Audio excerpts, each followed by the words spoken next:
Namo tassa bhagavato arahato samma sambuddhassa. The subject of the discourse today is willpower in connection with the law of karma and rebirth. I will read out a few Dhammapada passages and then dilate on the subject. Attahave jitang sayyo yachayang itarapaja attanantasya posasya nichang sanyatacharino. Self-conquest is far better than the conquest of others.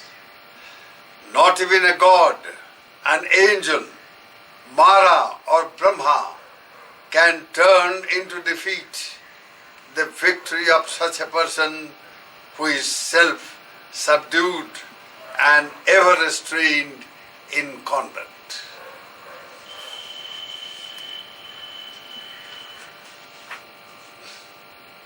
Attananche piyang janya rakhaya nang surakhitang tinnang anjatarang yamang patijaggeya pandito.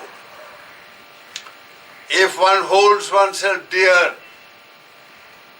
one should diligently watch oneself. Let the wise man keep vigil during any of the three watches of the night to train one's mind. Attanameva pathamang patirupe nivesai atattanya adhanya manusasaya nakilisaya pandito. One should first establish oneself in what is proper. Only then should one instruct others. Thus the wise man will not be reproached. Attananche tatha kaira yathatya manusarasati sudanto vata dhammetha attahi kiraduddamo. One should do what one teaches others to do.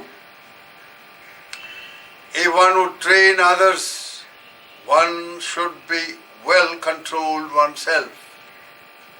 Difficult indeed is self-control.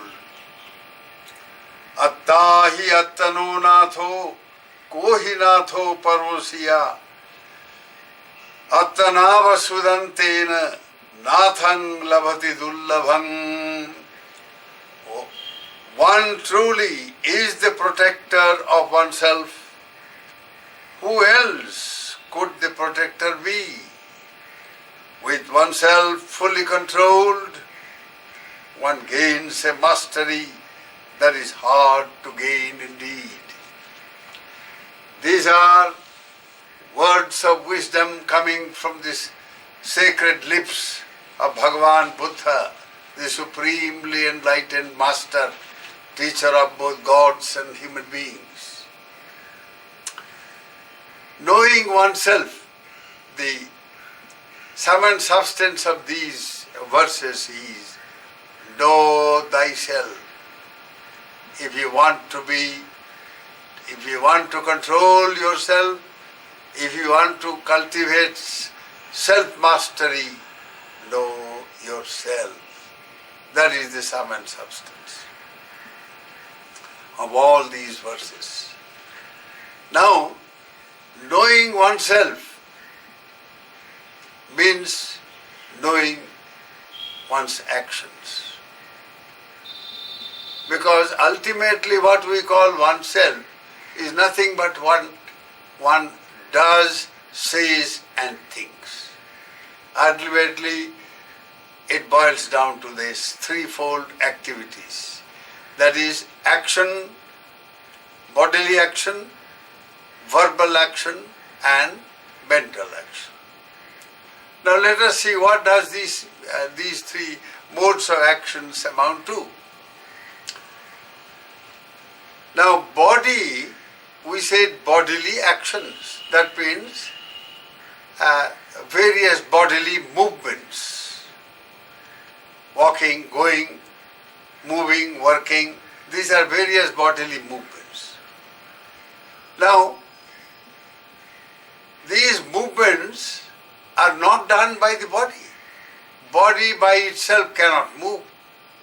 Now, for instance, a dead body, that's also a body.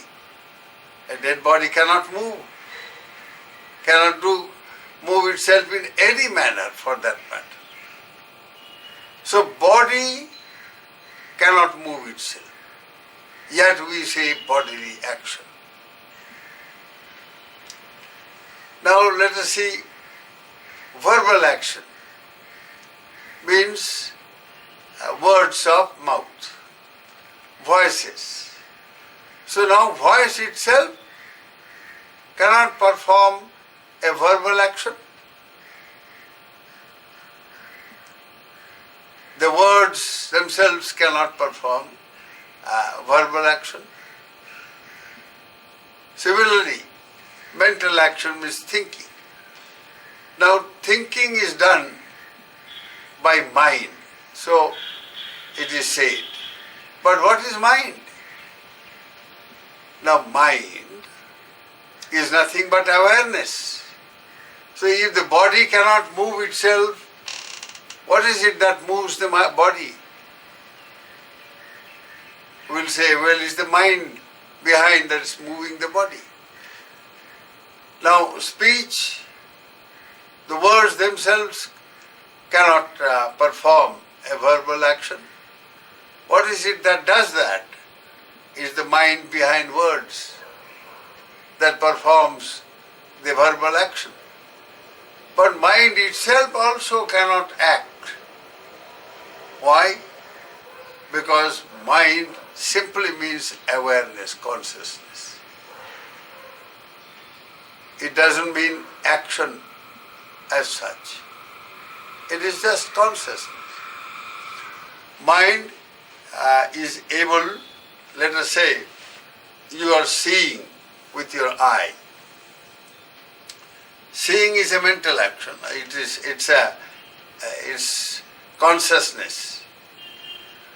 Eye consciousness means the ability to see things, see various visible objects. Now, the eye itself cannot see. If you are reading a book and the mind is running about somewhere else, you are not aware of what is there in the book. So mere eye does not see. Something behind the eye sees. That is the eye consciousness. Let us say the mind.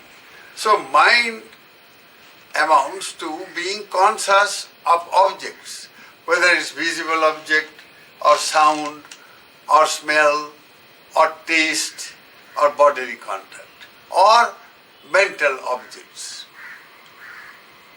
Mind is only aware of all these various objects, external objects as well as internal objects. So mind per se by itself does not act. It is only aware of objects. Then what is it that acts? That's the question. Mind is a very great very complex mechanism indeed. If a man has created a city or created these various branches of knowledge, now human beings have created atom bomb. You can really wipe out the world with these bombs. They are so powerful. Now, if human beings have created the cities and the machines and the bombs and all sorts of things to make life comfortable or to destroy life. This is what human beings have done. Now, if a person can do all these, you see, that which actually does, that is the mind by which a human being has done all these. If the human being is so powerful, then the mind which creates all these must be far more powerful than man. So you say, yes, it is mind that does the bodily action. Yes, it is mind that does the verbal action. Yes, it is mind that does the mental action, thinking. But you go a little deeper, further, you see it's not mind that does. Mind only is aware, it's only conscious of objects and things. Something behind the mind again. So what is that? That is called, what is called the concomitants of mind, the chetasikas. One such very powerful mental factor which arises together with the mind, which passes away together with the mind passing away, which continues as a mental state continues. Upada, Thiti, Bhanga. There are these three stages of a state of consciousness. A state of consciousness arises, the state of consciousness passes away, and the state of consciousness continues. So consciousness per se, all it does is just becomes aware of things, is conscious of things, both external things and internal mental pictures or objects. So mind per se does not do the action. Please keep that in your mind. Body does not do the action. Please keep that in your mind. Your speech, words, all these cannot perform a verbal action. No. Nor the mind behind, which you say mind behind does. No. What does the action is one of the concomitants. One of the concomitants which arises together with the mind. One of the mental factors known as Chetana.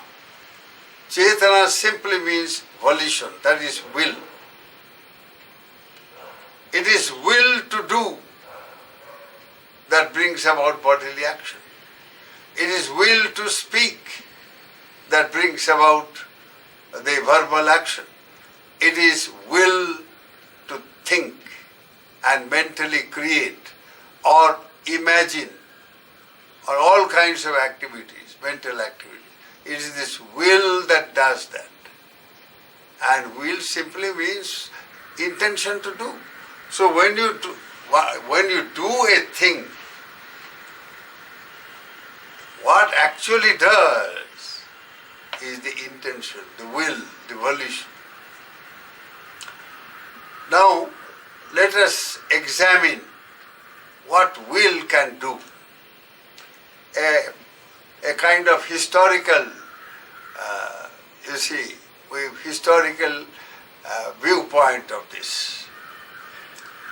Modern age, as we know it today, with all this mighty power, with all this tremendous ability of human beings for both good and bad, for creating all these comforts or discomforts, all this creativity of man behind is just this will.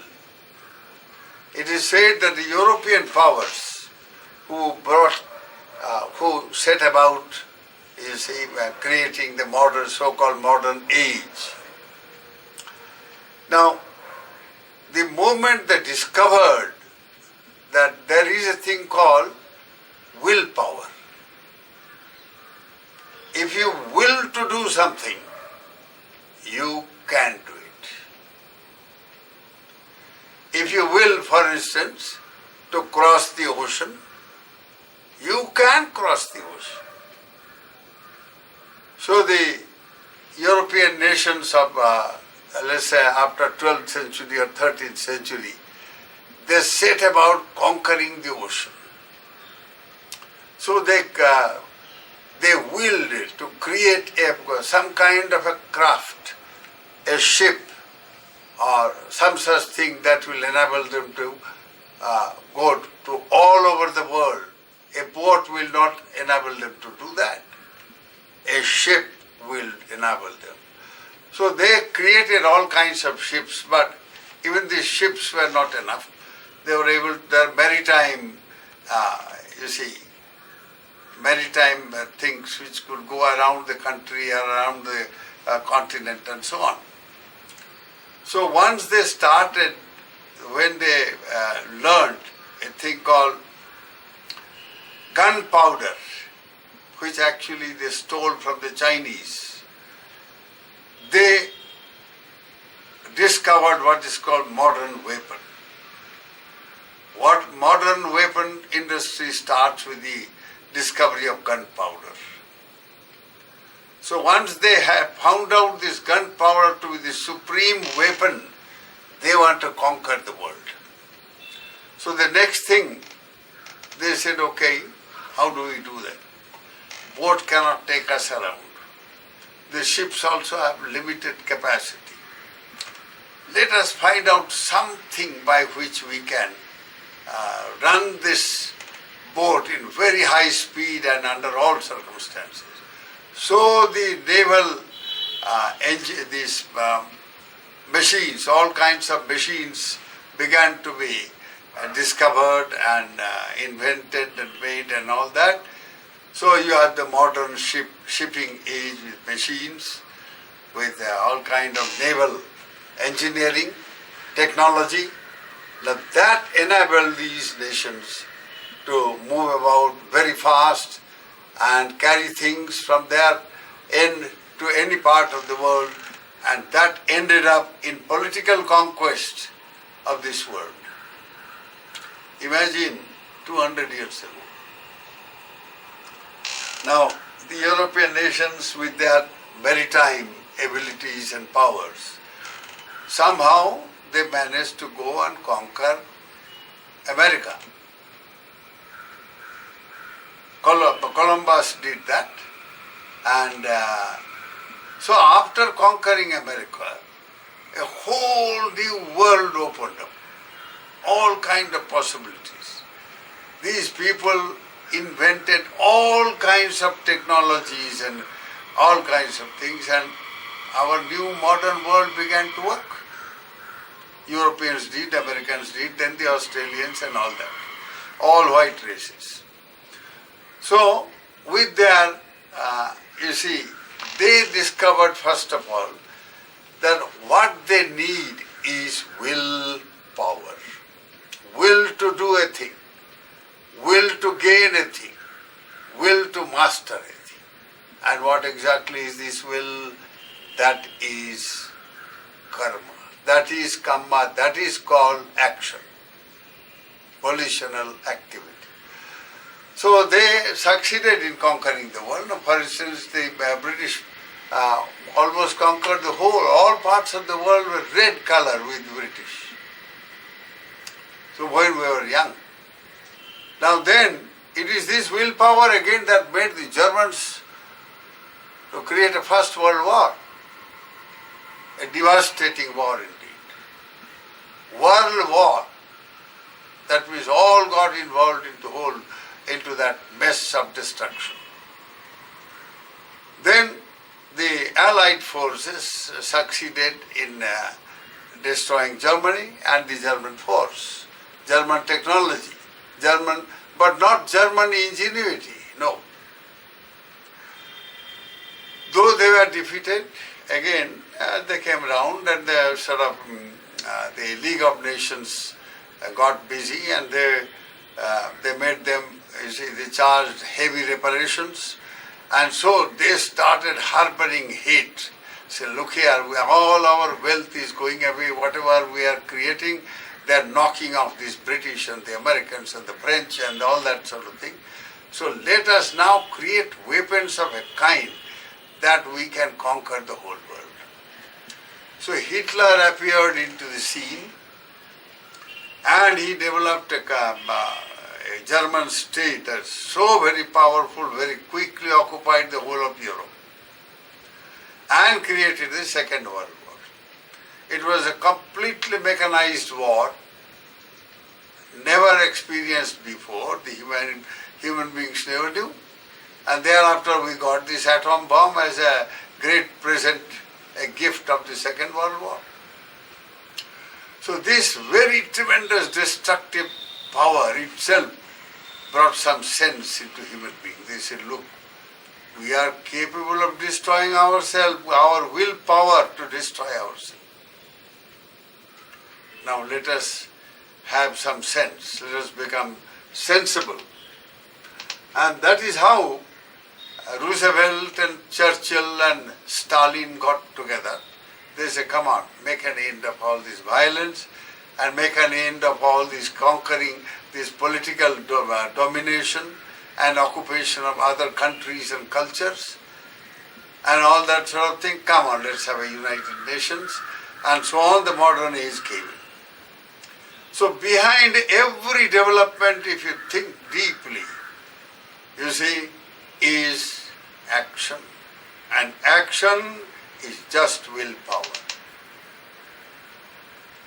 The will to do something, will to gain, will to lose, will to destroy, will to build. If only you have understood the power of will, there is nothing that you cannot achieve.